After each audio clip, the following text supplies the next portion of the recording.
नमस्कार साथियों, GK with Rakesh अंगेट ऑनलाइन प्लेटफॉर्म पर आपका हार्दिक स्वागत और अभिनंदन।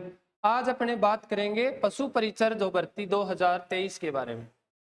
पशु परिचर भर्ती 2023 में आपके जो पार्ट बी में पशुपालन या एनिमल हस्बेंड्री जो टॉपिक है, जिसके 45 क्वेश्चन आपके 45 नंबर के आएंगे।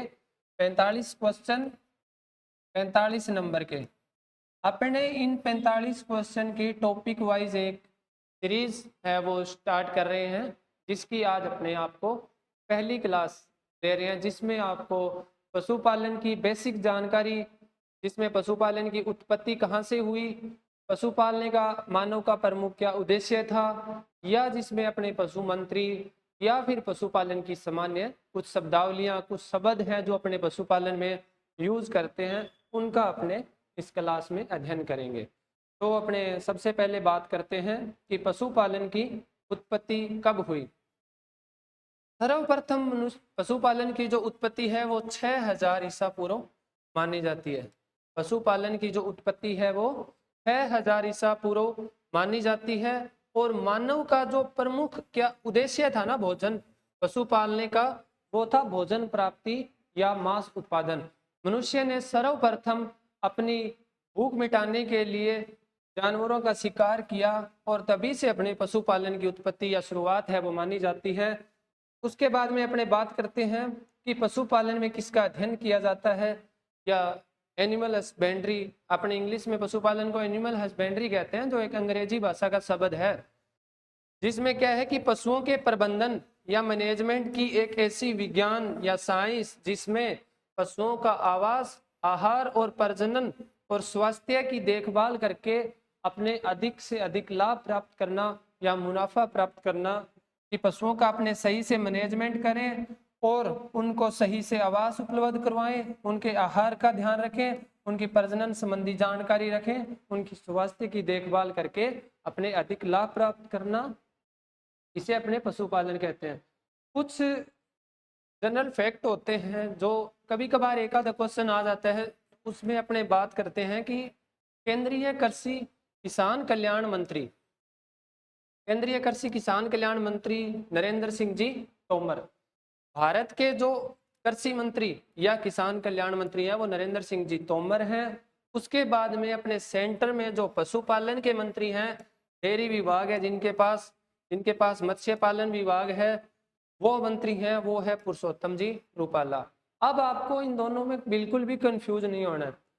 नरेंद्र सिंह जी तोमर के पास सिर्फ और सिर्फ एग्रीकल्चर का जो डिपार्टमेंट है वो है, और जो पुरुषोत्तम जी रूपाला है इनके पास एनिमल का, डेयरी का, मत्स्य उत्पादन, ये सभी है। तो आपको क्या करना है कि पशु मंत्री है अपने पुरुषोत्तम रूपाला, पशु मंत्री है पुरुषोत्तम रूपाला और कृषि मंत्री है Narendra Singh ji Tomar.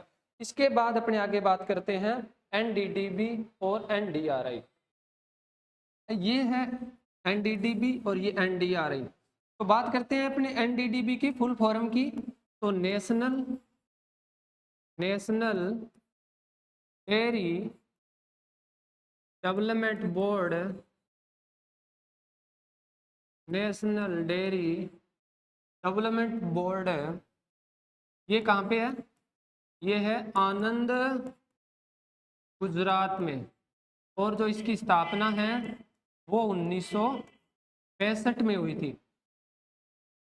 NDRI national dairy research institute, ये कहाँ पे है? ये करनाल हरियाणा में, ये है करनाल हरियाणा में। इसकी स्थापना इससे 10 साल पहले 1955 में, एनडीआरआई 1955 में, एनडीडीबी 1965 में। एनडीडीबी का जो अध्यक्ष है वो है मिनेश सिसा है, और एनडीआरआई का जो वर्तमान अध्यक्ष है वो है doctor Manmohan Singh. Doctor Manmohan Singh NDRI के अध्यक्ष हैं, और एनडीडीबी के जो अध्यक्ष हैं वो है डॉक्टर मिनेश सिसा है। उसके बाद अपने बात करते हैं राजस्थान के कृषि मंत्री, और राजस्थान के जो कृषि मंत्री हैं जिनके पास कृषि विभाग है वो है लालचंद जी कटारिया। अब एक ध्यान रखने वाली बात यह है कि सेंटर में अपने कृषि मंत्री अलग है, पशुपालन विभाग, मत्स्य पालन और डेयरी विभाग ये सभी ये अलग पुरुषोत्तम जी रूपाला के पास है। लेकिन राजस्थान में कृषि विभाग और पशुपालन और मत्स्य पालन लालचंद जी कटारिया के पास ही है। कृषि विभाग भी इन्हीं के पास है, पशुपालन विभाग भी इन्हीं के पास है। इसके बाद अपने आगे बात करते हैं टॉपिक की, अभी शुरुआत करते हैं कि पशुपालन की शब्दावली से रिलेटेड। तो सबसे पहले अपने बात करते हैं कास्टिंग। कास्टिंग में क्या होता है कि पशु को जमीन पर गिराया जाता है। अब पशु को जमीन पे क्यों गिराना पड़ा भाई अपने, तो पशु के अब अपने जैसे खुर काट रहे हैं, पशु का अपने सींग रोदन कर रहे हैं, या अपने कोई दवाई दे रहे हैं, या फिर कोई इंजेक्शन लगा रहे हैं, दवाई दे रहे हैं, खुर काट रहे हैं, तो अपने पशु को जमीन पर गिराते हैं। तो उस विधि को अपने कास्टिंग कहते हैं। जमीन पर गिराने की पशु की दो विधियां होती है, रियुग विधि भी होती है और एक बुरलेज विधि भी होती है। आपको दोनों विधियों का ध्यान रखना है। पशु को जमीन पर गिराने की दो विधि होती है, एक तो रियूफ विधि और एक होती है बुरलेज विधि। लेकिन सबसे मोस्ट और इम्पोर्टेंट बात यह है कि पशु को अपने जमीन पर कभी भी बाईं तरफ नहीं गिराना है, बाईं तरफ नहीं गिराना है। पशु को हमेशा दाईं तरफ गिराना है। बाईं तरफ पशु के रुमेन भाग स्थित होता है अमाशय का, कभी भी पशु को बाईं तरफ नहीं गिराना चाहिए। कास्टिंग की क्रिया में पशु को दाईं तरफ गिराते हैं। उसके बाद नेक्स्ट अपने बात करते हैं लेयर्स। अंडा उत्पादन के लिए पाली जाने वाली जो मुर्गी है, अंडा उत्पादन के लिए पाली जाने वाली मुर्गी के पालन पोषण को अपने लेयर्स कहते हैं, या अंडा उत्पादन वाली मुर्गी को लेयर्स कहते हैं। तो फिर लेइंग क्या है, इसी से रिलेटेड एक वर्ड है लेइंग। लेइंग, मुर्गी जब अंडा देती है, मुर्गी के अंडा देने की जो क्रिया है, मुर्गी के अंडा देने की, मुर्गी के अंडा देने की जो क्रिया है उसे अपने लेइंग कहते हैं। मुर्गी के अंडा देने की क्रिया को लेइंग कहते हैं। और अंडा उत्पादन की जो आयु है वो 5 से 6 माह है, या अपने सप्ताह में पूछे तो 20 सप्ताह। और अंडे से चूजे बाहर निकलने को हैचिंग कहते हैं। सबसे पहले मुर्गी ने अंडा दिया तो उस क्रिया को अपने बोला लेइंग। अब अंडा दे दिया, अंडे से एक निश्चित टाइम के बाद में चूजा बाहर निकलेगा, तो इस क्रिया को बोलते हैं अपने हैचिंग। और अंडा उत्पादन के लिए पाली जाने वाली मुर्गी को बोलते हैं लेयर्स। इसकी उम्र है वो 5 से 6 माह है और 20 सप्ताह है। इसके बाद अपने आगे वाले है ब्रॉयलर।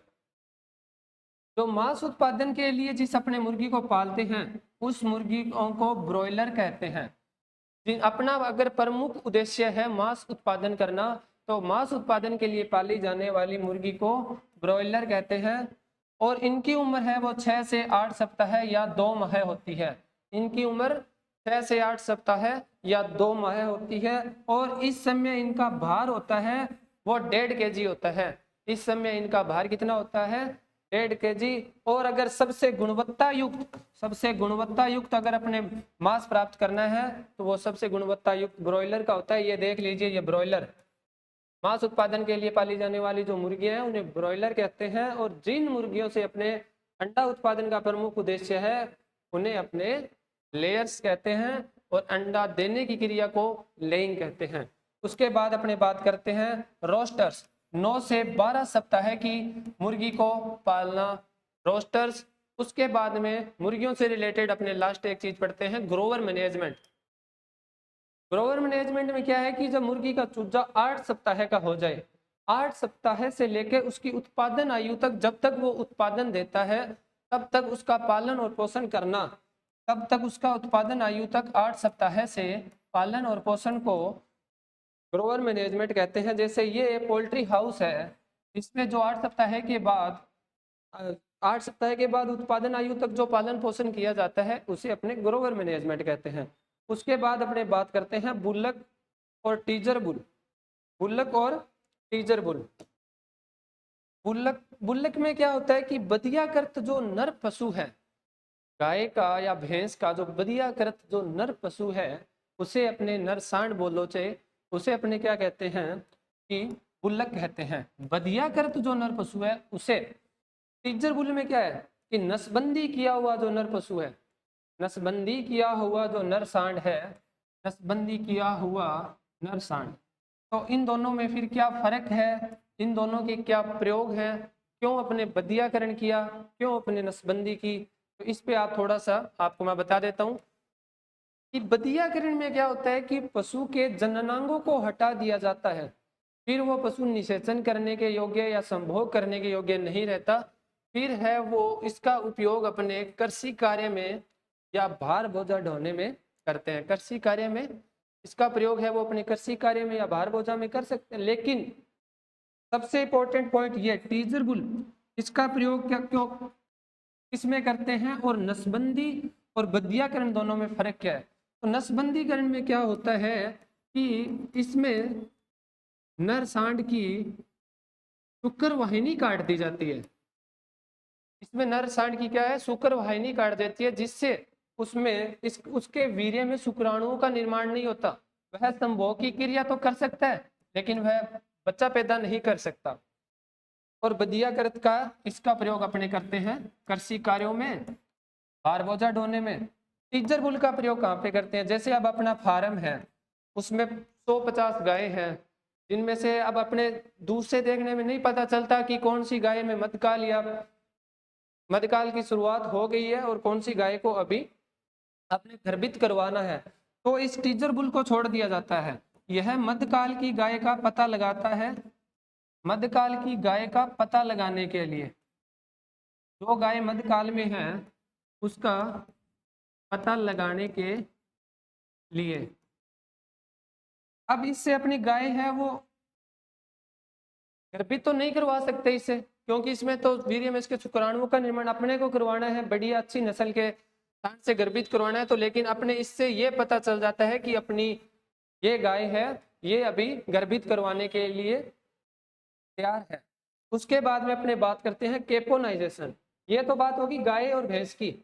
अब अपने मुर्गे में बात करते हैं, तो मुर्गे की प्रजनन अगर क्षमता अपने समाप्त कर रहे हैं, उसको बदियाकरण कर रहे हैं, तो उसे अपने बोलते हैं केपोनाइजेशन। केपोनाइजेशन की जो मुर्गे की उम्र है वो उस समय होनी चाहिए 10 माह, 10 माह उस समय मुर्गे की उम्र होनी चाहिए। और मुर्गे को बदियाकरण करने का अपना उद्देश्य क्या है कि अधिक से अधिक मांस उत्पादन करना, बदियाकरण करने का अधिक से अधिक मांस उत्पादन करना। केपोनाइजेशन क्या होता है, मुर्गे का बदियाकरण, और जो जिस मुर्गे का अपने बदियाकरण किया है उस मुर्गे को बोलते हैं अपने केपेन, जिस मुर्गे का आपने बदियाकरण किया है उसे बोलते हैं केपेन। और हार्मोन का प्रयोग करते हैं डाई इथाइल स्टिलवेस्ट्रोल हार्मोन, हार्मोन का प्रयोग करते हैं बदियाकरण में डाई इथाइल स्टिलवेस्ट्रोल। केपोनाइजेशन में क्या हो गया, मुर्गे की प्रजनन क्षमता समाप्त, 10 माह है आयु, उद्देश्य अपना अधिक मांस उत्पादन, बदियागत मुर्गा केपेन। ये सीधा डायरेक्ट क्वेश्चन आता है केपेन क्या है, हार्मोन प्रयोग होता है डाई इथाइल स्टिलवेस्ट्रोल। अब अपने बेसिक सी जानकारी है कि डाउन कवर क्या होता है। गाय का गर्भकाल होता है, जो गर्भकाल होता है या जिसे अपने गर्भावधि बोलते हैं, तो वो होती है लगभग 282 से 285 दिन। उसके जो अंतिम गर्भावस्था के जो अंतिम 15 दिन है गर्भावस्था के, या फिर गाय जो ब्याती है उसके 15 दिन पूर्व, दोनों एक ही बात है, या तो ब्याने से 15 दिन पहले का समय या बयान गर्भावस्था के अंतिम 15 दिन। तो इसमें क्या है, वो जो समय होता है उस समय को अपने बोलते हैं डाउन कवर। और इसमें पशुपालन को गाय की थोड़ी सी अच्छे से देख रेख और उसे अलग से रखना चाहिए और उनकी पूरी सावधानी बरतनी चाहिए, उस समय को अपने बोलते हैं डाउन कवर। उसके बाद में अपने बात करते हैं स्टीमिंग अप। इसमें क्या है कि गाय और भैंस को ब्याने से जो पूर्व दिया जाने वाला अतिरिक्त आहार, अब अपने कोई घर पर गाय या भैंस है तो अपने उसको जीवन निर्वाह के लिए आहार अलग देना पड़ेगा, अपने को प्रति लीटर दूध के हिसाब से अपने को आहार है वो अलग देना पड़ेगा। अगर बैल है तो कृषि कार्य कर रहा है उसके हिसाब से उसे अलग आहार देना पड़ेगा। उसी तरह अगर गाय और भैंस जब ब्याने वाली हो तो उसके 6 सप्ताह पूर्व, 6 सप्ताह यानी 1.5 माह पूर्व, 1.5 माह पूर्व क्या है, उसे एक्स्ट्रा आहार दिया जाता है, अतिरिक्त आहार दिया जाता है, उसे अपने बोलते हैं स्टीमिंग अप। ये सेम प्रोसेस जब भेड़ में करते हैं तो इसका नाम चेंज हो जाता है, इसे बोलते हैं हल्सिंग। गाय और भैंस में अतिरिक्त दिया तो स्टीमिंग अप, और ये सेम वही काम करना है, सिर्फ भेड़ को ब्याने से पूर्व दिया जाने वाला जो अतिरिक्त आहार है, बस इसमें समय 1 माह पूर्व है और इसमें क्या है 1.5 माह है। फर्क बस इतना है, नाम का फर्क है। इस भेड़ में जो अतिरिक्त आहार दिया जाता है पल्सिंग, भेड़ में क्या है कि 200 से 300 ग्राम लिया है वो उसके भोजन में एक्स्ट्रा ऐड कर दिया जाता है। उसके बाद अपने आगे बात करते हैं डॉकिंग। डॉकिंग जो शब्द है अपने आप में बहुत ही इंपॉर्टेंट परिभाषा है, और इसका जो मुख्यतः वैसे तो प्रयोग है वो भेड़ के लिए करते हैं। वैसे तो काफी और भी जानवरों में पूंछ काटी जाती है, लेकिन डॉकिंग शब्द का जो प्रयोग है ना वो भेड़ के लिए। और ये 1-2 बार एग्जाम में आया हुआ क्वेश्चन है कि भेड़ और अन्य पशुओं की पूंछ काटने की क्रिया डॉकिंग कहलाती है, लेकिन मुख्यतः आप ध्यान रखना ये भेड़ के लिए होता है, ये लिखा हुआ भी है मुख्यतः भेड़। उम्र 1 से 2 सप्ताह है। अब गाय और भैंस में अगर अपने पूंछ काट रहे हैं तो उसे बोलेंगे डिटेलिंग। भेड़ में पूंछ काटने की क्रिया को डॉकिंग और गाय और भैंस में पूंछ काटने की क्रिया को डिटेलिंग। अब इस भेड़ में ये पूंछ काटे गया, देखो अब आप देख रहे हो ये भेड़ की इसकी उम्र 1 से 2 सप्ताह नहीं है, लेकिन जब ये 1 से 2 सप्ताह की थी तब इसकी पूंछ काट दी थी डॉकिंग। अभी तो इसकी उम्र ज्यादा है। आगे अपने बात करते हैं कलिंग। कलिंग क्या है, ये बहुत ही कंफ्यूज और परेशान करने वाली जो परिभाषा है वो यही है। इसमें क्या है कि आपको पता ही नहीं चलेगा कि अपने अलग किसको कर रहे हैं, किस उद्देश्य से हटा रहे हैं, किस से छांट रहे हैं, क्या कर रहे हैं। तो इसको आप थोड़ा सा लॉजिकल देखने की कोशिश करें कि बीमार और अनुत्पादक और अवांछित, ये शब्द है ना, इस शब्द पे थोड़ा सा आप गौर कर लेना। अवांछित गुण वाले पशुओं को अलग करना, इसमें क्या है कि जो पशु अपने बीमार है, जिन पशुओं से अपने उत्पादन प्राप्त नहीं हो रहा, या जो अवांछित गुण वाले हैं। अब आपके डाउट ये आएगा कि अवांछित गुण क्या कौन से होते हैं। तो अपने बात करें कि जैसे अपना डेयरी फार्म है, उसमें सारे पशु तो दूध देने वाले हैं, एक गाय ऐसी है जो दूध नहीं देती, जिसका अभी शुष्क काल चल रहा है, तो ये अवांछित गुण हो गया। इसको अपने अलग करेंगे, ये क्रिया कहलाएगी कलिंग। सारे पशु गिर गायों का एक समूह है और उसमें एक राठी गाय है, तो ये अपने आप में एक अवांछित गुण हो गया। इसको अलग करेंगे तो ये क्रिया कहलाएगी अपने कलिंग। बीमार, अनुत्पादक और अवांछित गुण वाले पशुओं को अलग करना। उसके बाद में अपने आगे बात करते हैं चयन, वर्ण या सिलेक्शन। ये तीनों एक ही नाम है, चयन, वर्ण या सिलेक्शन। अपने चयन करेंगे कोई भी पशु का तो अपने अच्छे पशु का ही चयन करेंगे। जैसे अपने डेयरी फार्म खोलना है तो डेयरी फार्म खोलना है, या फिर तो अपने गाय की ऐसी नस्लों का चयन करेंगे जो सर्वाधिक दुग्ध देने वाली या सर्वोत्तम डेयरी नस्ल है। ऐसे तो नहीं है कि अपने बाहर बोझा ढोने वाली नागौरी या हरियाणवी जैसी नस्लों का चयन करेंगे। तो अपने जो सर्वोत्तम सर्वोत्तम जो सब, अपना उद्देश्य उस टाइम क्या है, अगर अपना उद्देश्य दूध उत्पादन है तो अपने सर्वोत्तम जो दूध उत्पादन वाली नस्ल है उनका ही चयन करना चाहिए। अच्छे पशुओं का चयन करना अपने उद्देश्य इच्छा प्राप्ति के अनुसार, ताकि अपने अधिक से अधिक लाभ प्राप्त हो सके।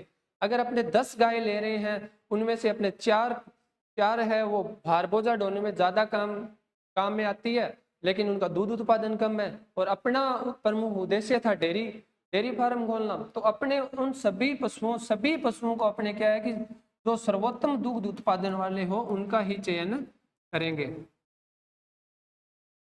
यही इसमें लिखा हुआ है कि अच्छे पशुओं का चयन करना, अपने उद्देश्य इच्छा प्राप्ति के अनुसार पशु का चयन करना। आगे अपने देखते हैं डिस बडिंग।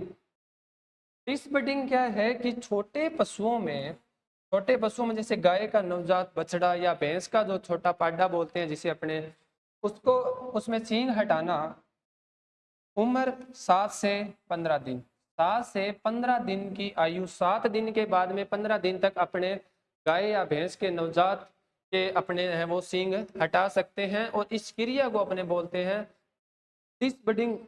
ये क्रिया करने के लिए क्या है कि ग्रामीण क्षेत्रों में क्या है कि गर्म छड़ द्वारा जो प्रचलित विधि थी पहले, पर वो बहुत ही हानिकारक विधि है, वो विधि अपने नहीं अपनानी चाहिए।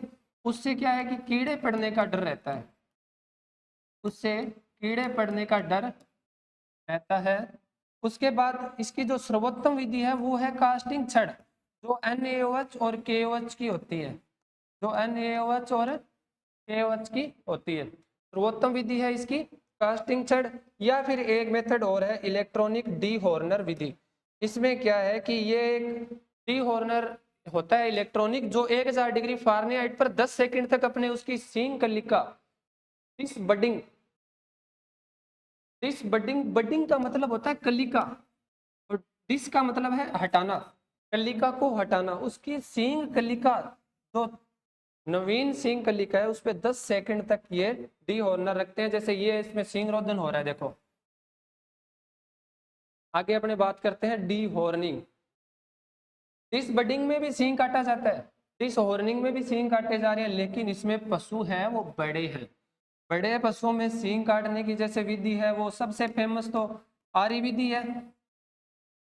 आरी विधि से अपने बड़े पशुओं में सींग काटते हैं, लेकिन ये तो आरी विधि से नहीं काटे जा रहे।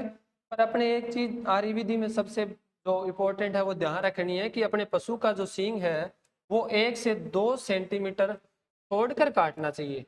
आरी विधि में 1 से 2 सेंटीमीटर बड़े पशु का सींग है वो छोड़ के काटना चाहिए। इसके बाद अपने आगे बात करते हैं डीबिकिंग।